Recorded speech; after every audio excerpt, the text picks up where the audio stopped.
Bonjour, je m'appelle Martine Boyer, je suis maire adjointe déléguée à la Pierre-Saint-Martin et l'une des 3 habitantes de la Pierre-Saint-Martin à l'année.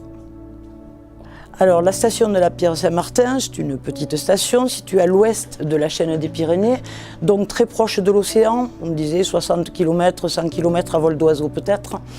Et on se rend compte bien sûr qu'il y a, quoi qu'on en dise, un changement climatique et qu'il fallait que nous nous posions les questions sur la préservation de notre lieu de vie, de travail et sur l'enneigement qui allait peut-être devenir un peu problématique.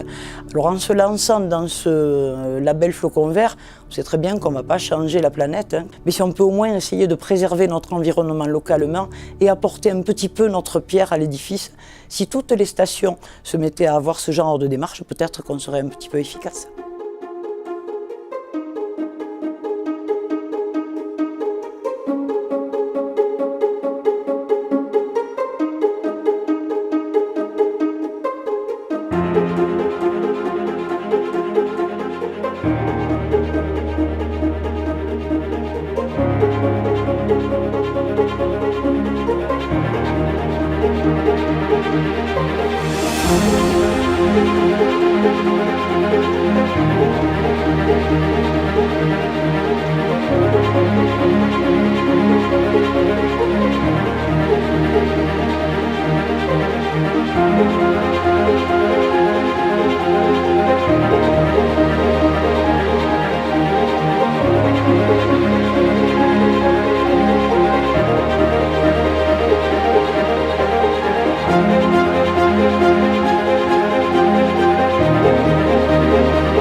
Je m'appelle Dany Pondelat et je suis la fille de Jean-Marie Launay-Peyret, qui est le créateur de la station de la Pierre-Saint-Martin. La station a d'abord été l'histoire d'une route forestière pour pouvoir faire des coupes d'arbres facilement, et qui a encore été prolongée encore plus haut à travers le Braca pour arriver à la station à 1650, l'altitude où elle se trouve maintenant implantée. Ce site a été déjà vanté par de nombreux randonneurs qui vantaient ces champs de neige magnifiques.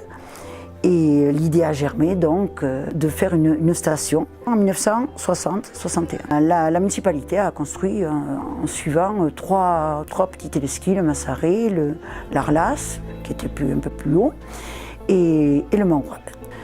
La station pouvait commencer. Parallèlement, le département trouvait un promoteur pour construire une quinzaine de chalets dans la zone des rochers des pins accrochés, où se trouvent actuellement d'ailleurs tous ces chalets, dans un site très naturel. Et cette zone a été préservée, même actuellement, quand on prend un télésiège, quand on passe au-dessus, on peut s'apercevoir que c'est une zone vraiment très nature et qui est conservée telle qu'elle depuis ce début-là.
toujours, même sans passer flocon vert, puisqu'on ne connaissait pas cette appellation à l'époque, mais déjà on pensait à préserver notre site, puisque, je répète, c'est un site remarquable et c'est un de nos atouts et ce qui retient et fait venir la clientèle.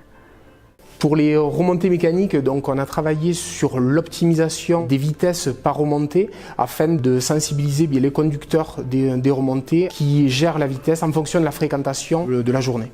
Lors de l'implantation des dernières remontées mécaniques, un effort particulier a été apporté pour intégrer les gares amont et aval afin qu'il y ait un minimum d'impact visuel.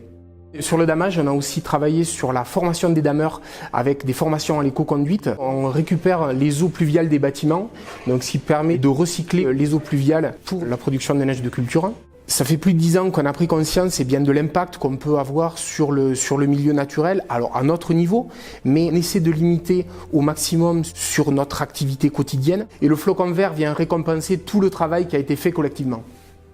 Alors, parmi les axes de développement touristique, la mobilité est au cœur des préoccupations aujourd'hui du tourisme et on essaie par des actions de communication mais aussi d'investissement de stimuler les montées en bus, puisqu'il y a un bus qui existe déjà, et de développer des solutions alternatives aux véhicules individuels pour monter ici à la Pierre-Saint-Martin. Bien manger en station, se fournir et avoir des produits locaux, c'est parfois difficile. Et à la Pierre-Saint-Martin, c'est peut-être une des rares stations qui possède un magasin de producteurs locaux, où on a 14 producteurs qui sont réunis, qui proposent leurs produits, où les producteurs de fromage, de miel, de vin, de charcuterie, même les producteurs de légumes montent en station, proposer aux gens une alimentation de qualité et un circuit court et valoriser ainsi le patrimoine à la fois gastronomique et puis agricole de la région.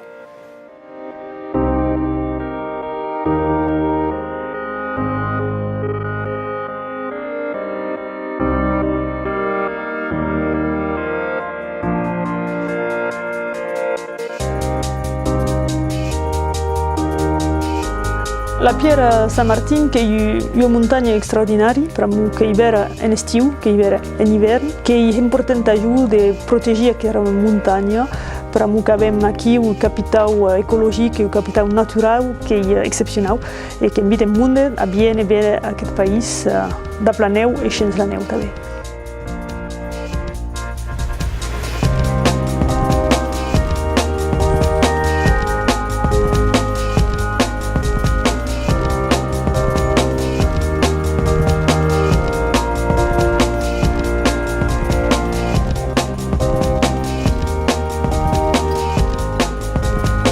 Je crois que je n'aurais jamais été travailler dans une autre station que celle-ci. Voilà, celle-ci c'est vraiment un coup de cœur. Elle a un environnement paysager que peu de stations ont, je crois. On s'y plaît énormément. Et si on n'en est pas parti, c'est parce qu'on n'a pas eu le courage de redescendre dans la vallée. Tant que la santé nous le permet, nous allons rester ici pour profiter de ces paysages magnifiques.